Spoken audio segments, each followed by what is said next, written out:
Bueno, gracias. Andrés, yo creo que el impulso de esta reforma que propone la presidenta Claudia Sheinbaum, primero llega en el peor momento, en la peor circunstancia política, económica, social, de inversión que hoy está viviendo el país en el nuevo contexto geopolítico internacional. Recuerda que mucha inversión se ha perdido en México por la reforma al Poder Judicial de la que nosotros fuimos testigos del oficialismo. En realidad Morena está construyendo una dictadura, no quieren que haya elecciones, no quieren que participen las y los ciudadanos, quieren darle todo el poder precisamente al oficialismo, no quieren que tengan prerrogativas los partidos políticos, quieren que no compitan en igualdad de circunstancias, el INE lo tienen desacreditado.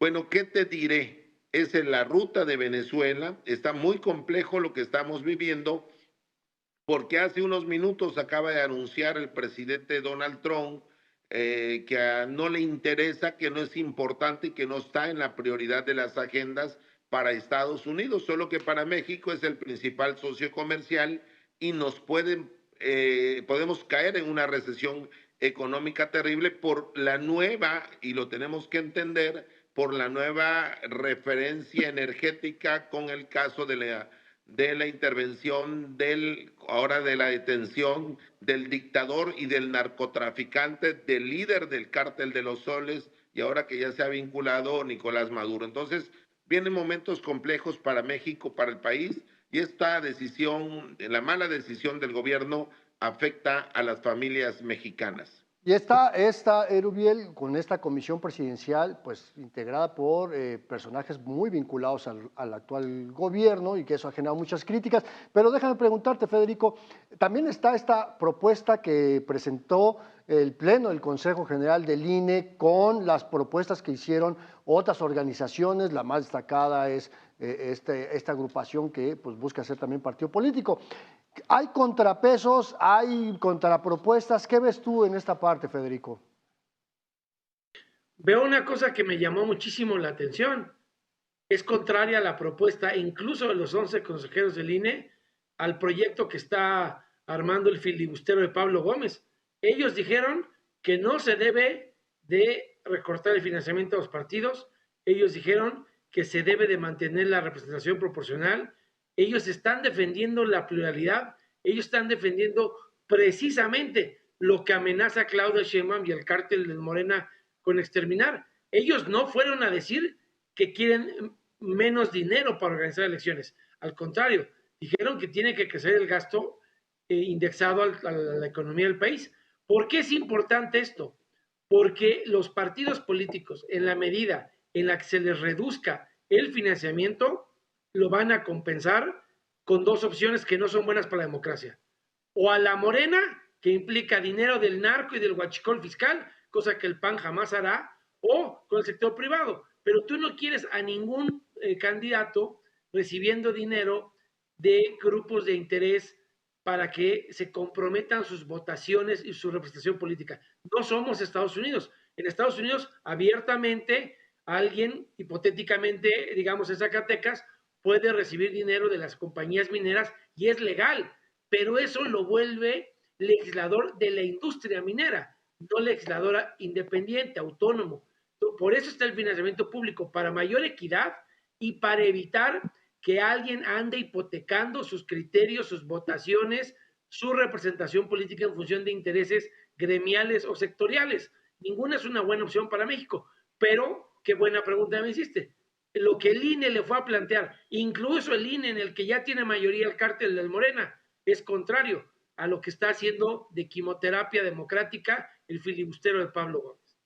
Una propuesta muy controversial, tanto la que presentó el INE con el respaldo de algunas organizaciones, pero también esta que todavía no tenemos claro, Saúl, hacia dónde va la propuesta de la presidenta. Se discutió recientemente en Palacio Nacional con la representación de Pablo Gómez, precisamente, los coordinadores parlamentarios de Morena en ambas cámaras, pero ¿hacia dónde va realmente la propuesta de la presidenta? Mira, primero a mí me llama la atención que Rubiel y Federico con mucha certeza analicen o comenten una iniciativa de la presidenta, cuando apenas el día de ayer, la semana pasada, se reunió con la comisión para hacer una iniciativa final. Y ya ellos ya dan por hecho el financiamiento, la reducción. Faltan muchas cosas, tendremos que verla, cómo viene la iniciativa. Lo que sí creo es que va a haber la oportunidad, no nada más esta, sino la misma del Instituto Nacional, de los consejeros, la que presenten. Tendremos que hacer en un periodo ordinario de mucho análisis, de mucho debate, y se tendrá que revisar. Lo que sí creo, Andrés, es que es fundamental que estamos en el momento preciso y perfecto para que se lleve a cabo esta reforma integral, que yo deseo, como integrante del Senado y de Morena, que sea una reforma que se logre el propósito. ¿Cuál es el primer propósito?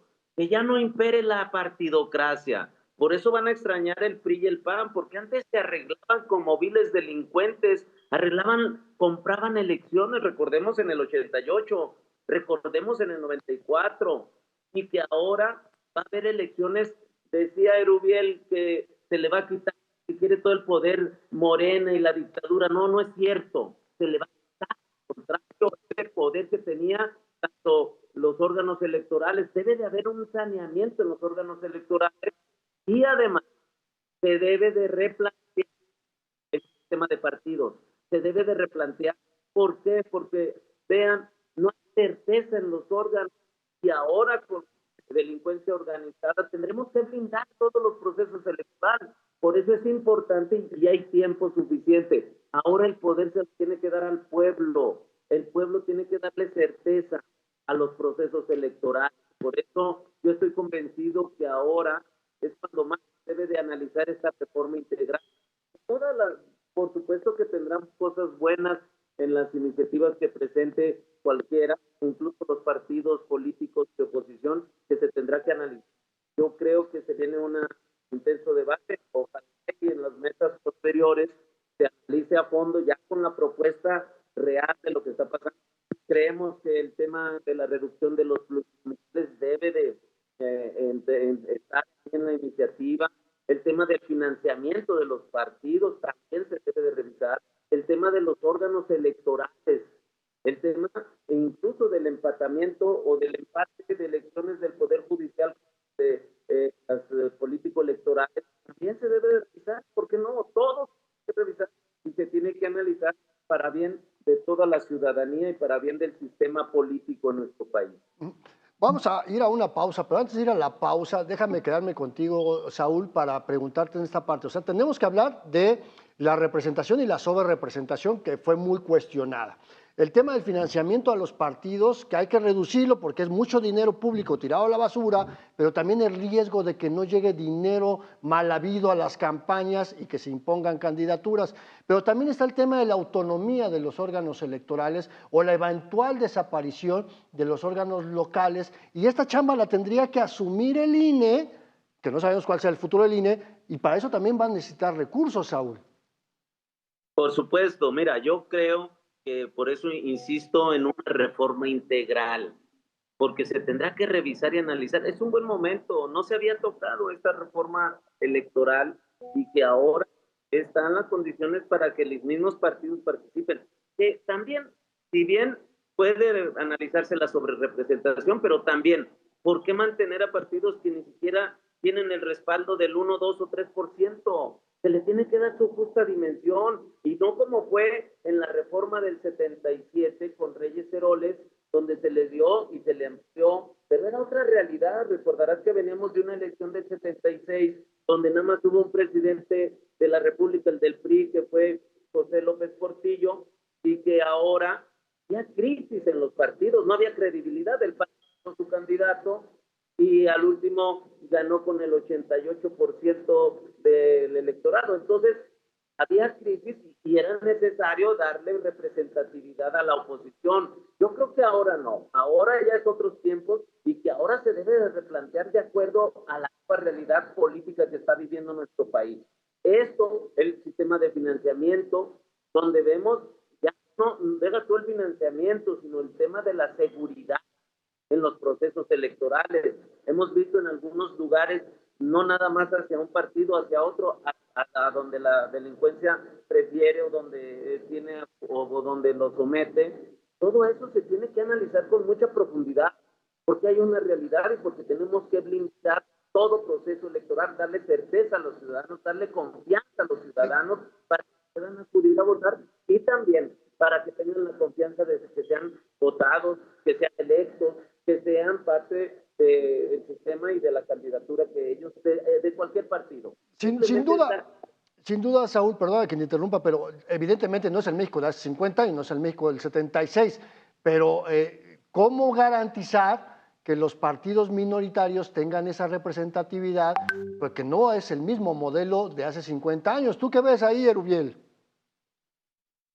Mira, yo veo que Morena lo que quiere es muy claro, que no hayan elecciones. Hace algunos días, una integrante de Morena, pasaba más de $45,000 en efectivo. Los llevaba en la cajuela, debajo de la llanta de refacción, en la guantera, en sus bolsas, a Estados Unidos. Pero así como ese personaje que se llama Alejandra Hernández, que fue detenida en la garita precisamente, han detenido a más de 25 entre legisladores, alcaldes de Morena, que pasan a Estados Unidos con dinero en efectivo. ¿Qué es lo que pasa? Ellos son confesos, lo acaba de decir ahorita Saúl, que ha sido para todos, sí, lo cierto para todos es que han sido todos los de Morena, han recibido y están a la merced, están al servicio de la delincuencia organizada. Por eso en sus territorios manda el crimen organizado. Y para muestra, un botón. Rubén Rocha en el estado de Sinaloa. Rubén Rocha, Sinaloa, en sus municipios, en 12 municipios de Sinaloa, la delincuencia organizada, el crimen organizado, y ya saben quiénes, han puesto desde los directores hasta los alcaldes en los municipios. Por una sencilla razón, a ellos no les preocupa la representación, ni la sobrerepresentación, ni el financiamiento. Esa parte los tienen ellos resuelto. Y estoy en condiciones, porque lo dije hace algunos días en algún programa, también estoy en condiciones de decirles que Noroña recibía dinero de Venezuela a través, en Guatemala hacían la base, entraban por Tapachula, ahí vieron varias veces a Noroña. Entonces, por eso a ellos no les preocupa que si haya una reforma o no. Lo que ellos no entienden, querido hermano, querido Andrés, es que hay una fuga masiva de capitales, que hay una fuga silenciosa de empleos, de que México ha dejado de ser, como bien lo decías tú, de hace 50 años, el México ejemplo de la educación. Estos le han quitado todo, ya no hay educación, no hay una escuela nueva, no hay una universidad nueva, no hay una carretera nueva. Y el único tren que hicieron, que compraron chatarra en Europa y en otros países, pues acaba de ser víctima las familias de 14 muertes. Y escuchábamos a mis paisanos, porque son mis paisanos, porque los conozco, aquí nos conocemos todos. Yo estoy en Villahermosa ahorita de nuevo. Entonces ellos hicieron el negocio del mundo, saquearon el presupuesto. En Tabasco, los amigos de Andy López Beltrán, los nuevos jefes de Morena, se tienen millones de dólares en paraísos fiscales, han comprado gran parte del territorio guatemalteco, están haciendo también el metro de Panamá, tienen incluidas obras en todas partes del mundo. Déjame hacer una pausa. Déjame hacer una pausa, mi querido Erubiel, y regresamos rápidamente a seguir platicando. Yo a ti te pido que te quedes aquí en esta mesa política. Seguimos analizando la realidad de este país y la futura reforma en materia electoral. No le cambies, seguimos aquí en Mega Noticias.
Seguimos en esta mesa analizando la próxima reforma electoral, la reforma que se viene, una reforma de gran calado. Y estábamos hablando sobre este tema del financiamiento de la representación, sobre representación, si eliminamos o no curules, si eliminamos o no los soples.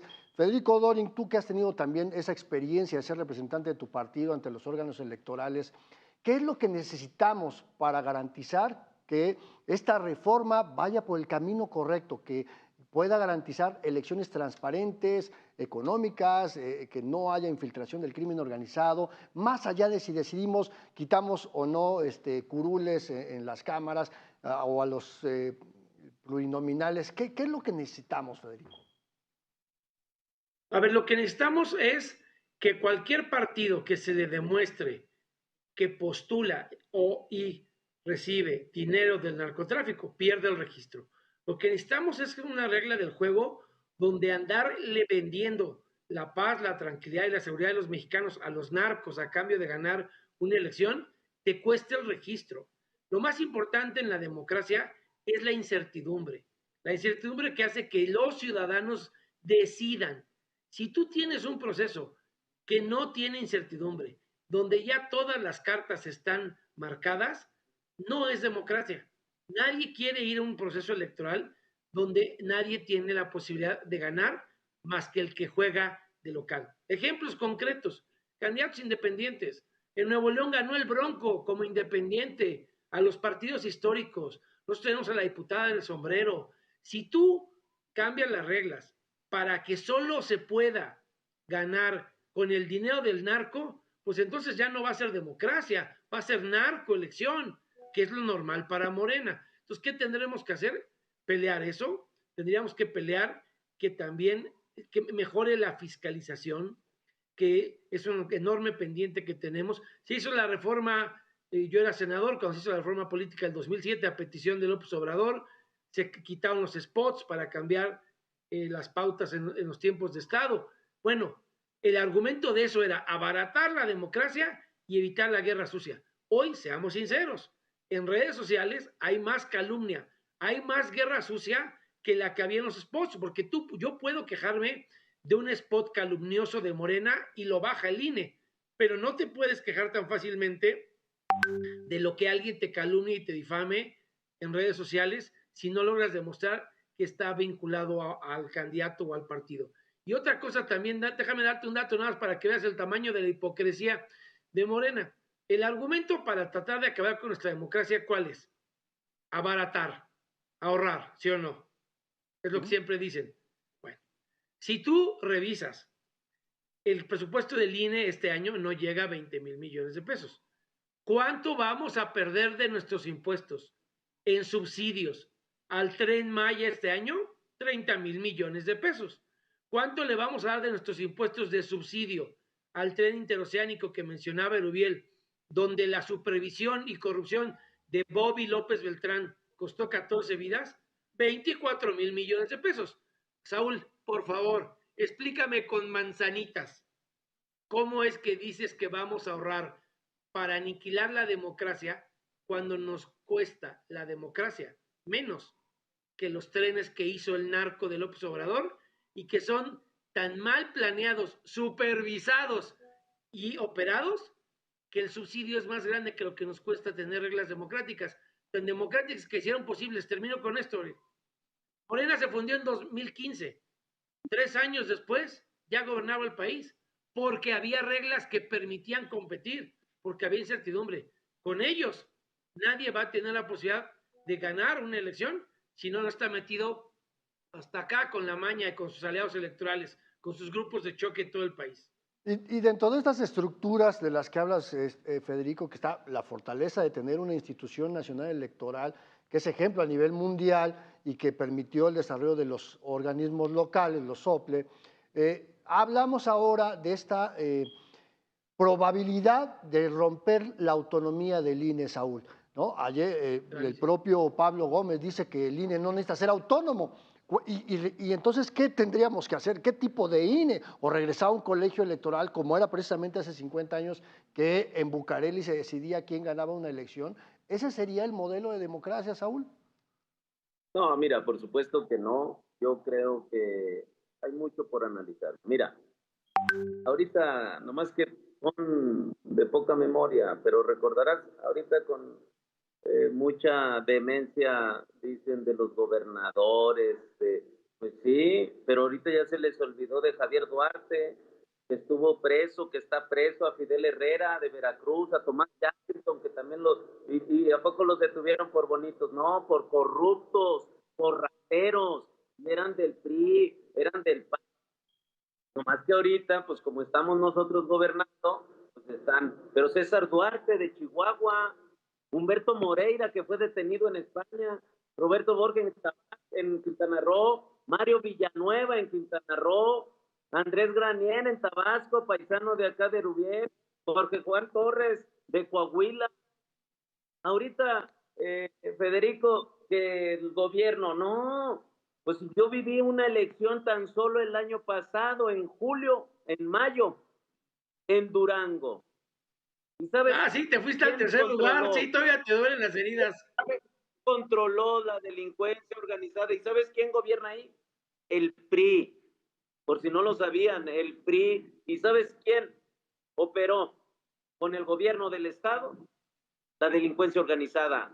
No más que Coahuila, la comarca lagunera.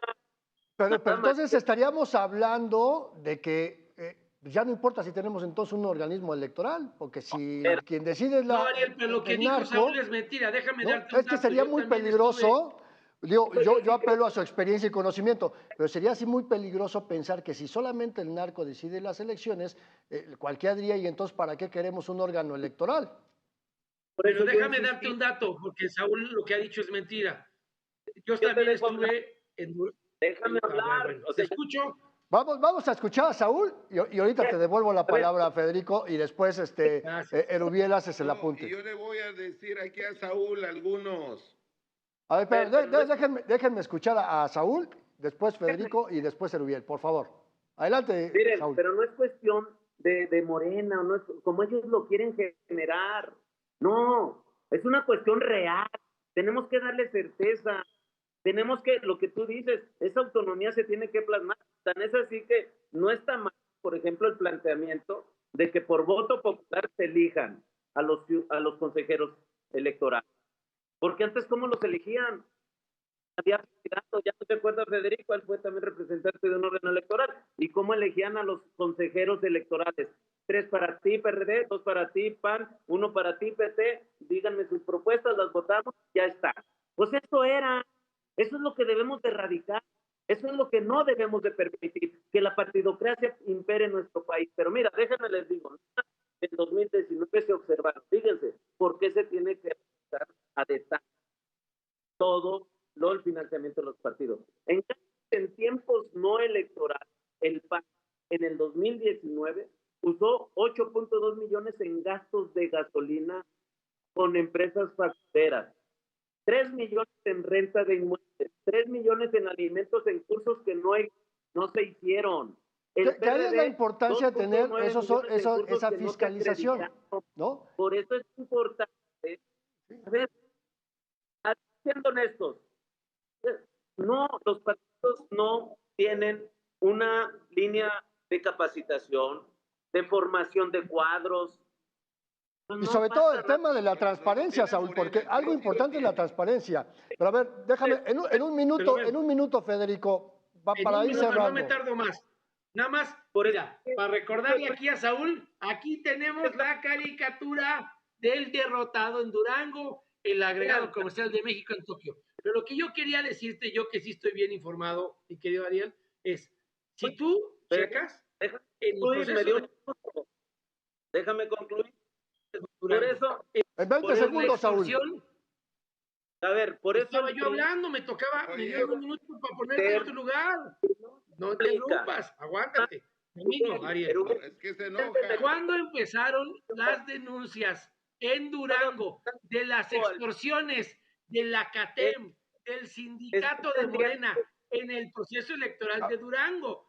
Desde ahí empezaron las denuncias, desde ahí empezaron los desplegados en los periódicos suplicando a los ciudadanos. Y aquí viene a decir, a mí no se me ha olvidado, tranquilo, Saúl, yo sé que te van a regañar porque lo has hecho muy mal hoy, pero no es mi problema. A ver, concluir. Ariel, ¿tú te acuerdas? Está Porque bien. yo sí me acuerdo. Aún no, porque es de mente corta. Pero a ver, ¿tú te acuerdas que hubo Soy un usted. oficio de un Usted se olvidó. militar en el proceso A ver. de Durango quiso sacar a los ciudadanos porque los que iban a hacer el recuento de los votos eran sus militares? Vamos a tener que cerrar, vamos a tener que cerrar, señores. Perdónenme que les interrumpa, pero a ver, nada más 30 segundos, Erubiel, para el cierre final, porque si no nos va a comer el tiempo. Ya saben que la transmisión Ahí es te va, muy ingrata. rápido. Erubiel. Hace algunos días, los diputados de Morena llevaron así como Saúl su lista. Pero en la lista que llevaban para exhibir de gobernadores, llevaban a Erubiel Ávila, que hoy es integrante de Morena, diputado en la Cámara. Y les dijo, yo subí a tribuna y les dijo, así se llevan de feo. Tenían en la lista a Alejandro Murat, que es compañero senador de Saúl. Tenían a Claudia Pavlovich. Presidente de comisión. Que hoy la tienen, imagínense, a Miguel Aiza, tenían a Marco Antonio Mena, que es embajador, tenían a Omar Fayad, y les digo, son y es unos ahí, hipócritas. Y es ahí precisamente, hipócritas. Erubiel, que por eso es importante dialogar sobre este tema de una reforma electoral que todavía no sabemos hacia dónde va. Y yo les agradezco toda esta experiencia que tienen y espero que podamos volvernos a sentar aquí porque ya nos comió el tiempo. Claro.